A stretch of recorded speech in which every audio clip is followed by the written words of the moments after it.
మన ప్రభు అయిన యేసుక్రీస్తు శక్తిగల నామంలో తెలుగు 2 రాష్ట్రాల్లో ఉన్నటువంటి క్రైస్తవ సోదరులందరికీ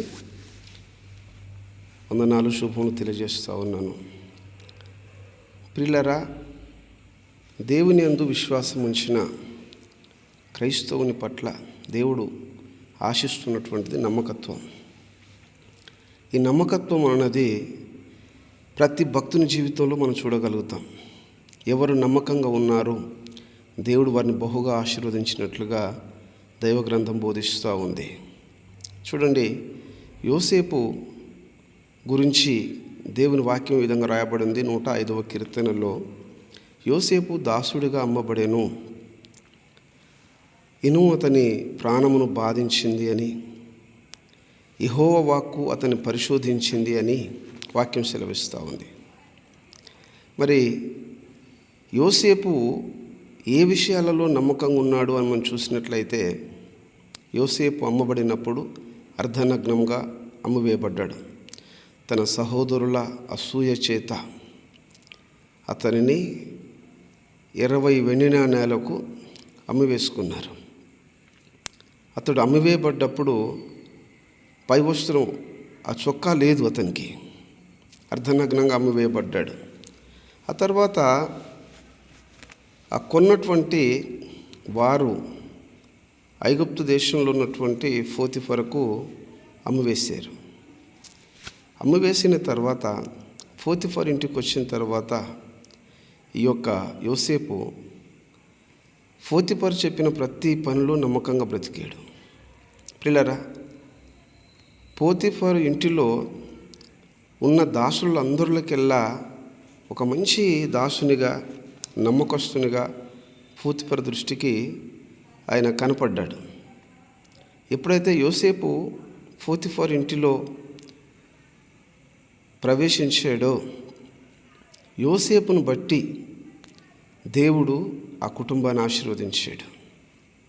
పిల్లరా, యోసేపు జీవితాన్ని మనం జాగ్రత్తగా చూస్తే, అమ్మివేయబడ్డప్పుడు అర్ధనగ్నంగా అమ్మివేయబడ్డాడు. పోతీఫరు ఇంటిలో కొంతకాలము నివాసం చేస్తున్న తర్వాత పోతీఫరు భార్య, ఆమె అతని మీద ఇష్టపడి అతనితో వ్యభిచార సంబంధమైనటువంటి సంబంధాన్ని పెట్టుకోవడానికి ఆమె ఇష్టపడ్డప్పుడు యోసేపు అంగీకరించలేదు.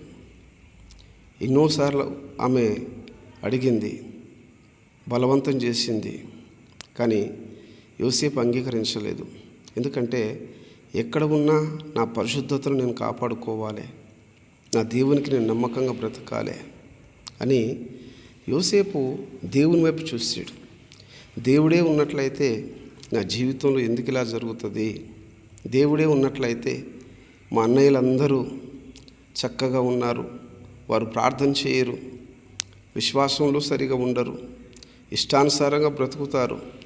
ఆ విధంగా ఉన్నవారే ఆ విధంగా మంచిగా ఉంటే భక్తి కలిగిన నాకు ఈ శ్రమలు ఎందుకు? నా భక్తి నన్ను ఏం చేయగలిగింది? నా భక్తి నన్ను ఏమన్నా రక్షించిందా అని యోసేపు అనుకోలే. కానీ దేవుడు మేలు చేసిన దేవుడే, కీడు చేసిన దేవుడే అని తన హృదయంలో విశ్వసించి పరాయి దేశంలో ఉన్నా కూడా దేవుని మర్చిపోలేదు. పరాయి దేశంలో ఉన్నా కూడా దేవుని పట్ల ఉన్నటువంటి నమ్మకత్వాన్ని పోగొట్టుకోలేదు.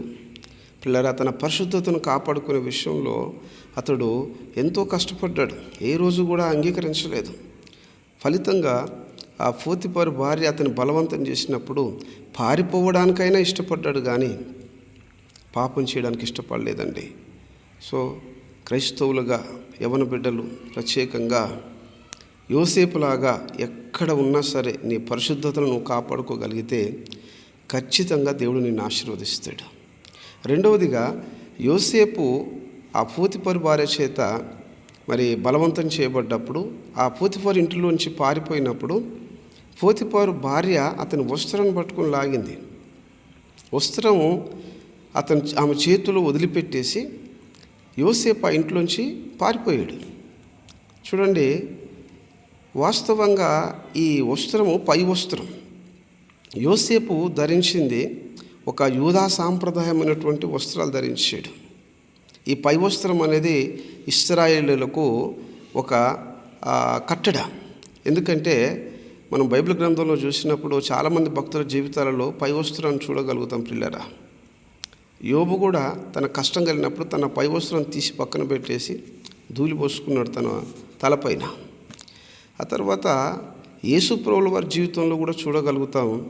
యేసు ప్రభుల వారు కూడా తన పై వస్త్రాన్ని తీసి పక్కన పెట్టి శిష్యుల పాదాలు కడిగినట్లుగా మనం చూస్తూ ఉన్నాం. కాబట్టి షడ్రక్ మెషక్ అబేద్నెగోల జీవితంలో కూడా వ్రాయబడిన మాట ఏంటంటే వారి పై వస్త్రములు తీయకుండానే అగ్నిలో పడవేశారని బైబిల్ వాక్యం సెలవిస్తూ ఉంది. కాబట్టి ఇవన్నీ పరిశీలన చేస్తూ ఉన్నప్పుడు ఇశ్రాయేలు యొక్క కట్టడ కావచ్చు, వాళ్ళ యొక్క వస్త్రధారణ కావచ్చు, ఏంటంటే ఈ పై వస్త్రం అనేది కామన్గా ఉంటుంది. అయితే యోసేపు పరాయి దేశంలో ఉన్నాడు. అక్కడ వాళ్ళకు సమాజ మందిరం లేదు ఆయనకు, అక్కడ యాజకుడు లేడు ఆయనకు, బైబిల్ గ్రంథం ఆ రోజుల్లో లేదు, బోధించేవారు లేరు.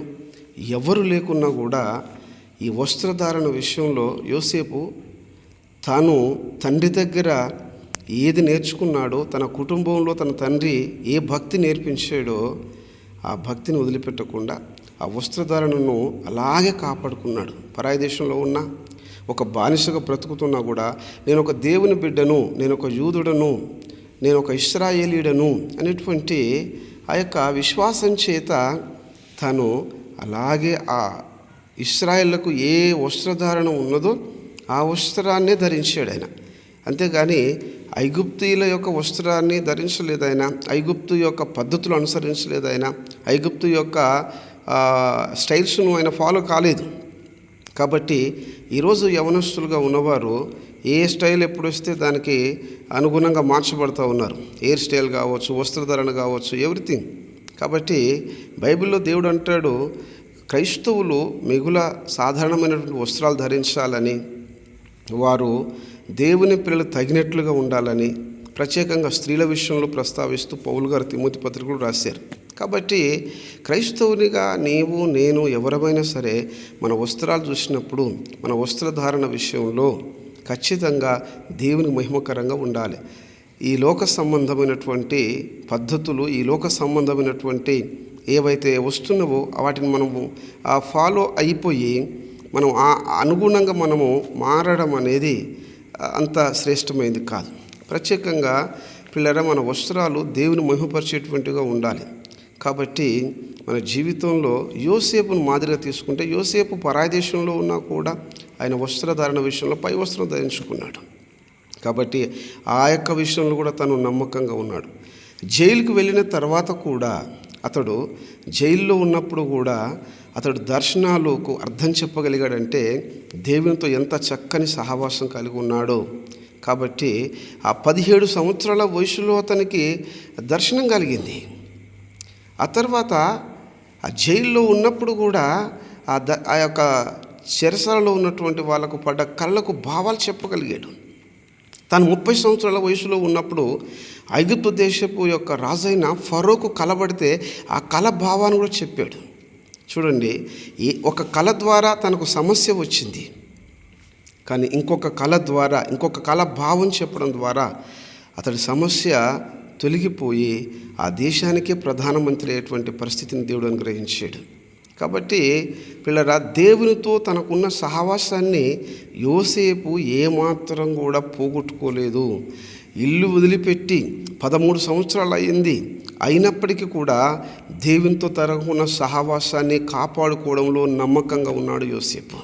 ఈరోజు దూర ప్రాంతంలో ఉంటున్నటువంటి యవన బిడ్డలు చదువుకుంటున్న వారు కావచ్చు, ఉద్యోగాలు చేస్తున్నవారు కావచ్చు, వారి జీవితాలలో ఆ ప్రదేశంలో ఉన్నటువంటి ఫ్రెండ్స్ వాళ్ళకు ఏర్పడ్డప్పుడు వారితో కలిసి దైవభక్తిని పోగొట్టుకుంటున్నారు. పిల్లలు గమనించండి, మనం ఎక్కడ ఉన్నా కూడా భక్తిని పోగొట్టుకోవద్దు, దేవునితో ఉన్న సహవాసాన్ని పోగొట్టుకోవద్దు, మన విశ్వాసాన్ని పోగొట్టుకోవద్దు.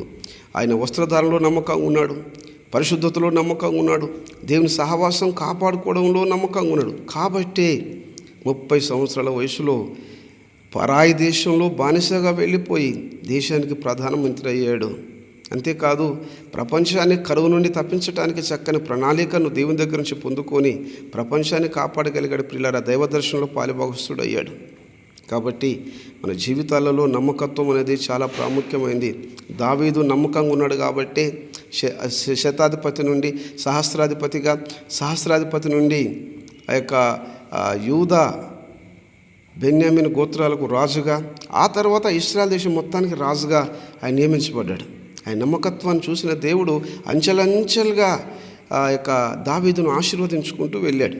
అలాగే దానియేలు కూడా పరాదేశంలో ఉండి కూడా మరి రాజు శాసనం వచ్చిందని తెలిసి కూడా నమ్మకంగా అతను రోజుకు 3 సార్లు ప్రార్థించడం వల్ల తాత్కాలికంగా ఆ మరణానికి సమీపం అయ్యాడు, సింహాల బోన్లో వేయబడ్డాడు. కానీ దేవుడు అతనిని విశ్వాసాన్ని ఘనపరిచి సింహాల నోళ్ళు మోయించి అతనిని దేవుడు అధికంగా హెచ్చించాడని వాక్యం సెలవిస్తూ ఉంది. కాబట్టి భక్తుల జీవితాలలో ఎవరి జీవితంలో చూసిన నమ్మకత్వం ద్వారా వారు ఆశీర్వదించబడ్డారు.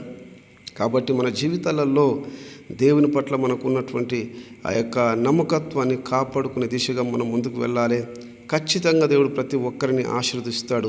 దేవుడు మిమ్మందరినీ కూడా ఆశీర్వదించి కాపాడును గాక, తన ఎదుట నమ్మకస్తులుగా మిమ్మల్ని నిలవబెట్టును గాక. Praise the lord. ఆమేన్.